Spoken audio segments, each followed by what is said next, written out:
Well, the U.S. Department of Homeland Security, along with the U.S. Immigration and Customs Enforcement Office, have placed a large and rather interesting order. They've ordered 450 million rounds of ammunition to be made and delivered to them over the next 5 years. Now, the company Alliant Tech Systems, or ATK, was awarded the contract to manufacture 40 caliber ammunition high-performance bullets. Apparently, these bullets, quote, provide optimum penetration for terminal performance. This refers to the way the tip of the bullet passes through barriers and expands, all the while holding its jacket in the toughest conditions. All right, so this is interesting because this is not the Pentagon making the order for the military. It's DHS and ICE. And to give you a little perspective here, there are only about 311 million people living in the entire country, so it begs the question, why such a massive order, 450 million bullets? David Seaman is a journalist and host of the DL Show. He's in our Miami studios, and I'm hoping he might be able to give us a little perspective on this. David, why does the DHS need 450 million hollow point bullets? Hi, Christine. Well, the DHS, Department of Homeland Security, just to be clear with your viewers, consists of the TSA, the Transportation Security Administration, and Immigration Services, among other divisions.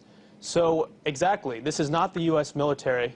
This is a domestic law enforcement agency, and the TSA are basically glorified bag screeners and airport screeners. That was their original congressional mandate, was to screen passengers before they get on an airplane. So the question really is, why do they need 450 million rounds of ammunition?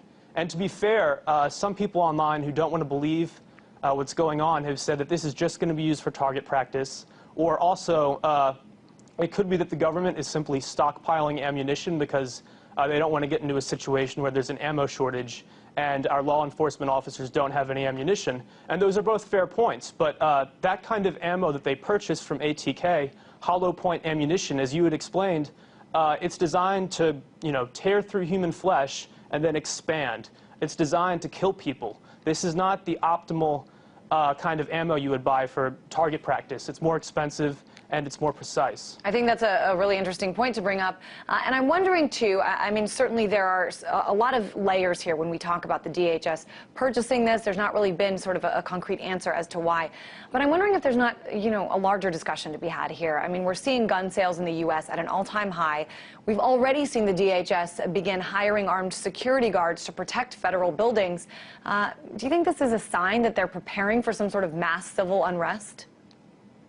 Well, the DHS, the people within it, TSA agents, they are not federal agents, so they're not as well trained, they're not as well vetted.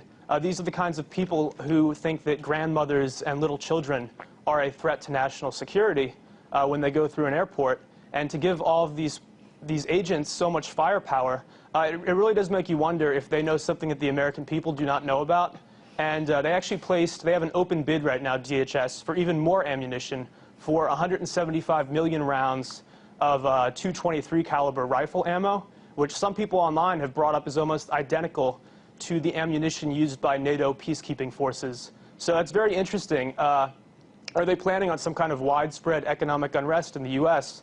that would require NATO forces to help us out? I really don't know. The one thing I do know is that I don't like to inject my own opinion into these reports all the time, but if the Founding Fathers were alive today, they would be disgusted. We're rapidly militarizing our domestic law enforcement officers, and I think a lot of people are scared. TSA is scary enough. Wait until they all have guns. Well, I mean, you can't speak back when they're groping you at the airport. TSA, I mean, as you say, they are part of the Department of Homeland Security. Certainly, the largest terrorist attack in our memorable history happened due to poor screening at airports, I guess you could say. But it is also Immigration and Customs Enforcement. I mean, have you seen any indications that perhaps there's going to be a larger crackdown along this nation's borders? I mean, could that be part of it?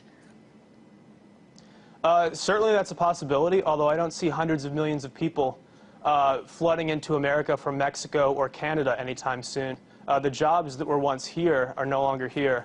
I really don't understand it. I keep trying to put my head around it, and you try out different scenarios. Why do they need this much ammo? And certainly target practice is one option, but even if they're burning through 20 million rounds a month to train their agents, this is still overkill. This is still too much. So best case scenario, this is sort of a waste of taxpayers' money. And worst case scenario is, as you said, they're planning for economic unrest or violent protests or something that requires hollow point ammunition on a wide scale. And some of the largest protests that we've seen certainly just happened in the last 6 months or so, the Occupy Wall Street protests. And, you know, like you, David, I was kind of reading up on this, and there are a lot of theories as well that there's sort of a connection between DHS and the police forces in this country, particularly in the Occupy Wall Street crackdown. I know DHS agents, it's been confirmed, have been involved in various ways in many of the Occupy movements around the country. But I'm wondering what's going on in terms of, I mean, is there a line, is that line now blurred between DHS and local and regional police forces? I think there has been, from what I've been reading online, there has been some federal involvement in local police crackdowns on peaceful protesters. And we're really seeing a shift where the government, both in the court of public opinion and in our laws, is trying to criminalize peaceful protesters and turn them into something more than what they actually are. You know, when you have a bunch of college kids banging on drums and, you know, asking for people to address issues like income inequality or the foreclosure crisis, those people are not really a threat to national security. And yet, the Department of Homeland Security, as I've seen online, they might be involved in some of the intelligence gathering. And it concerns me, and I think it concerns pretty much anybody out there who's seeing what's happening. Certainly a lot of people concerned, and again, we still have no sort of confirmation as to exactly what these will be used for. Who knows if that will ever come out, but it's an interesting discussion. I think it's important for our viewers to see exactly what's going on here. Again, that this purchase was made not by the Pentagon, but by DHS for 450 million rounds of ammunition. David Seaman, journalist and host of The DL Show.